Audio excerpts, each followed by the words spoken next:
Thank you, Mr. President. I thank the USG Di Carlo for her briefing. Today's meeting takes place at a moment of grave peril. We are on the precipice of a catastrophe. This morning,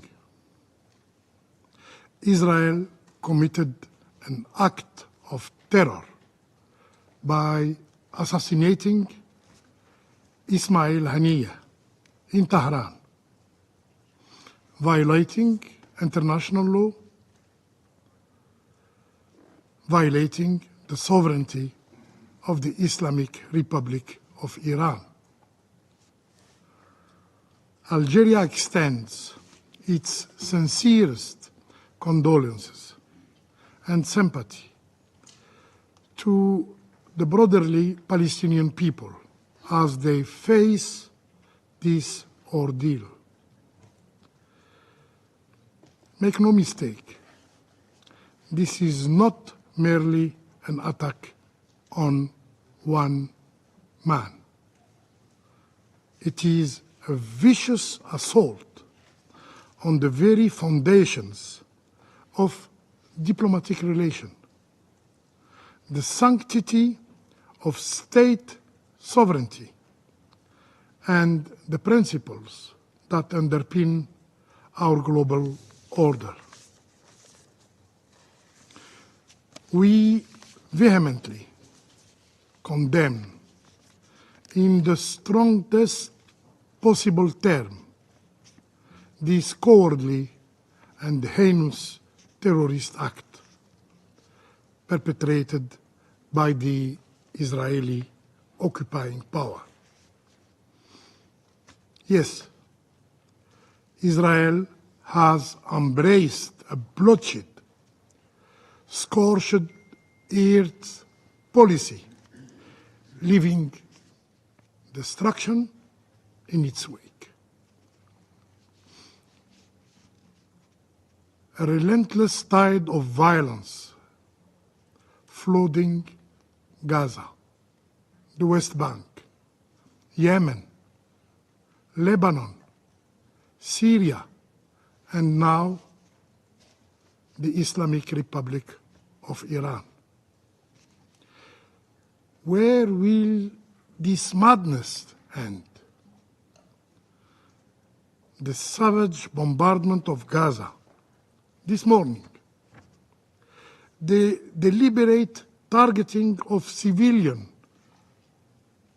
in Gaza, journalists in Gaza, targeting civilians in Beirut, the suffocating occupation of Palestinian, Syrian, and Lebanese and Lebanese lands.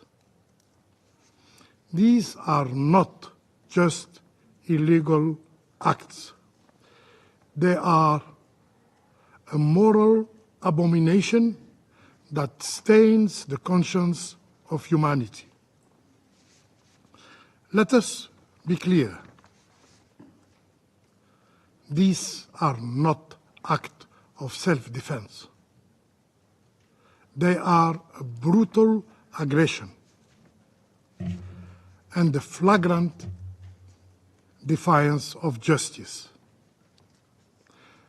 These are acts of sabotage of the effort made by Egypt, Qatar, and United States to implement Resolution 2735 and get, finally, a ceasefire. The international community must not remain silent, defined by indifference as innocent bloodshed is spilled and international law is shredded into pieces. With utmost urgency, we call for an immediate and conditional ceasefire in Gaza, and the lifting of the inhuman Gaza blockade. A ceasefire in Gaza remains the key of stability in the Middle East. We call for the complete and irrevocable end to Israeli occupation of Palestinian, Syrian, and Lebanese territories. We call for full accountability for the occupying powers' heinous war crimes and egregious human rights violation. We call for an unwavering compliance with all UN Security Council resolutions. Colleagues, we must act decisively to end this violence and build a lasting peace in the region. I thank you. Mr. President, I thank you for your swift response to Algeria and China's request to convene this emergency meeting to address the further grave developments regarding the Palestine question and the broader situation in the Middle East. We recognize that this meeting takes place on the last day of the presidency of the Russian Federation and renew appreciation for your skilled leadership of the Council in these critical times. We also thank Undersecretary General DiCarlo for her briefing. Mr. President, it has been nearly 300 days since Israel launched its genocidal war on the Palestinian people in the Gaza Strip, a war that has gravely breached all tenets of international humanitarian and human rights law, a war that has flagrantly violated the UN Charter, including the cardinal principle regarding the sovereignty and territorial integrity of states, a war that threatens international peace and security. Yet Israel is being permitted to wage this war in broad daylight with no restraints and no consequences. It is doing so willfully and wantonly, in spite of this Security Council's resolutions, in spite of the ICJ provisional measures orders, in spite of the global demands for a ceasefire. And still, the Council is failing its duty to impose a ceasefire and bring a halt to this depravity. Every day brings more horror, loss, and suffering for our people as Israeli occupying forces massacre Palestinian civilians, assassinate officials, kill humanitarian workers, medical personnel, and journalists, abduct civilians and torture and rape them in Israeli jails, bomb and destroy Palestinian homes and infrastructure, and attack UN premises, including UNRWA schools, sheltering millions of forcibly displaced civilians who are being deliberately starved and denied access to medical care and the most basic needs for human subsistence and dignity by an occupier mercilessly chasing and hunting them down, repeatedly displacing them as they desperately search for safety in a place where no one and nowhere is safe. It is not only a catastrophic humanitarian crisis, it is an existential crisis. And today, yet another Palestinian official has been assassinated by Israel. As pronounced by Palestinian President Mahmoud Abbas, the Palestinian leadership condemns in the strongest terms the assassination of former Palestinian Prime Minister and head of the political bureau of Hamas, Ismail Haniyeh, in Tehran today. A national day of mourning has been declared in Palestine, and we solemnly acknowledge the expressions of condolence and the global condemnations of this act of terror. Moreover, we unequivocally condemn the criminal breach of the territorial integrity and sovereignty of the Islamic Republic of Iran, as we condemn the repeated breaches by Israel of the sovereignty and territorial integrity of Lebanon, the Syrian Arab Republic, and Yemen, and this includes yesterday's brazen attack on Beirut. We call again with utmost urgency on the Security Council, the General Assembly, and all law-abiding, peace-loving nations to act forthwith to bring a halt to these horrific criminal Israeli aggressions against the Palestinian people and on our region. We demand accountability for this assassination, as we have continually demanded accountability for the wanton murder and injury of over 130,000 Palestinian children, women, and men across these past 300 days of horror and hell in Gaza, and call for accountability for all of Israel's criminal policies and practices in our territory across the decades. Likewise, we reiterate our calls for accountability for all of Israel's breaches of the territorial integrity and sovereignty of states in the region, including the State of Palestine. The UN Charter must be upheld not solely in words, but also in deeds. The failure to hold Israel accountable has permitted and enabled these crimes and further emboldened Israeli government officials, military commanders, and settler extremists to escalate their reign of terror against defenseless Palestinian civilians all across the territory of the State of Palestine, in the Gaza Strip and in the West Bank, including East Jerusalem, as well as across the region. Mr. President, violence and terror are clearly Israel's main and only currency. Not international law, not diplomacy, not mediation, not respect for human life. There is no red line for Israel, no law it will not breach, no norm it will not trample, no act too depraved or barbaric for its occupying army and settler militias, and no child, woman, or man off limits, even babies considered legitimate targets. The Israeli Prime Minister and his coalition of government extremists and military commanders believe there will never be a cost for their crimes. They believe they can literally get away with murder, get away with genocide against the Palestinian people. They believe it because it has been possible until now. No resolution, no ICJ order, no ceasefire calls have been respected.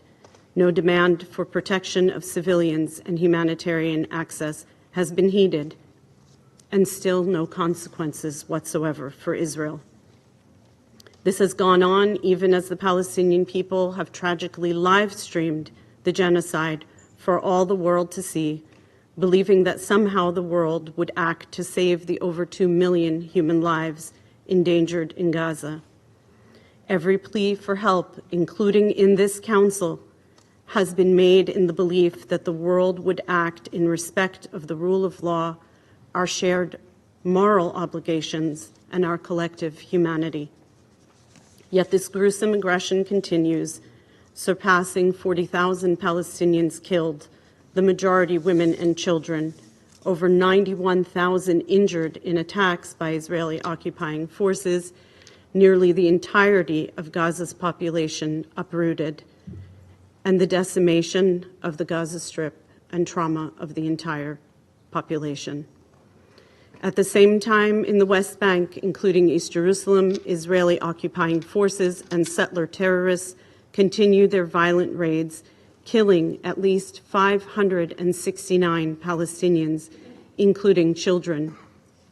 And Israel's illegal colonial settlement campaign not only continues as we speak, but is intensifying as it feverishly pursues its vowed annexationist aims, seeking to forever obstruct the Palestinian people's right to self-determination and independence and to destroy the two-state solution.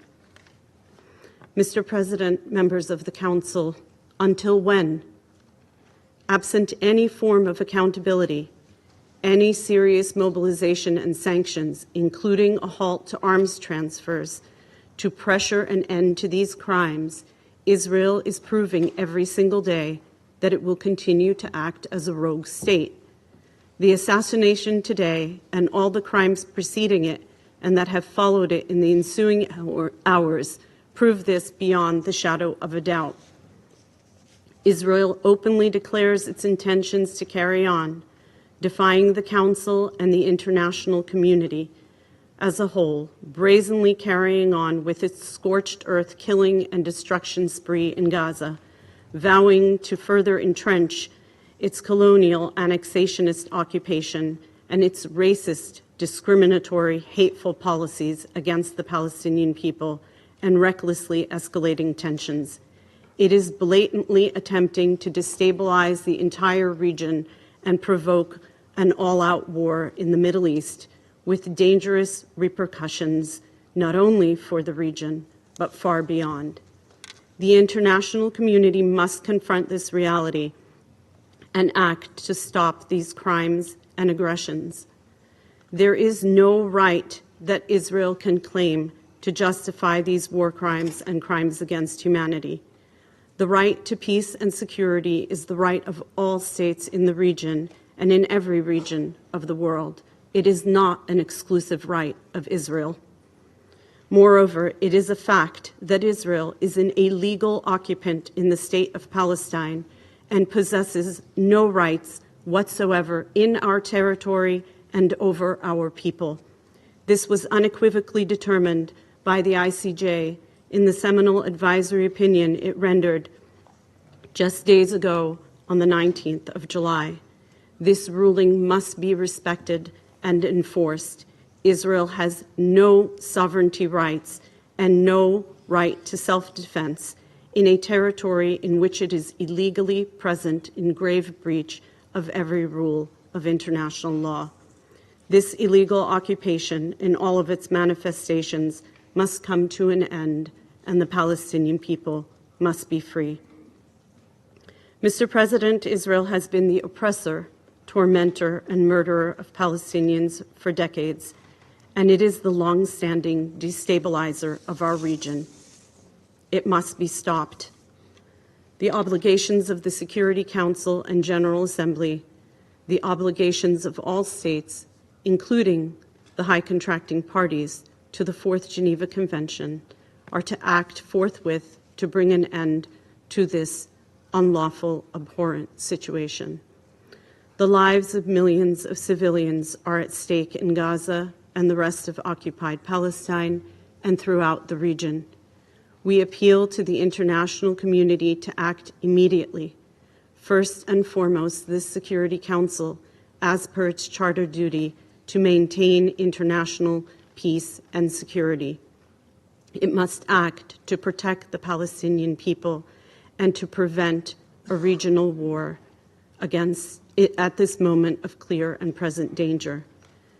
The international community has a choice to make. Let it be for peace and security. Do not let Israel drag us all to the abyss. I thank you, Mr. President, and esteemed members of the Council for your attention, and on behalf of the State of Palestine and her people, implore you to act. Я благодарю представителя государства Палестина за ее заявление. Сейчас я предоставляю слово представителю Израиля. Do you want to watch more videos like this one? If yes, subscribe to our channel and press the bell icon next to it. We have decided to bring videos on something nobody talks about: African politics, economy, and increasing power. Thanks for watching, and until the next video, stay tuned. Tell us what you think in the comment section. Like and share the video, and subscribe so that you don't miss any of our African videos. It's the best way to support us.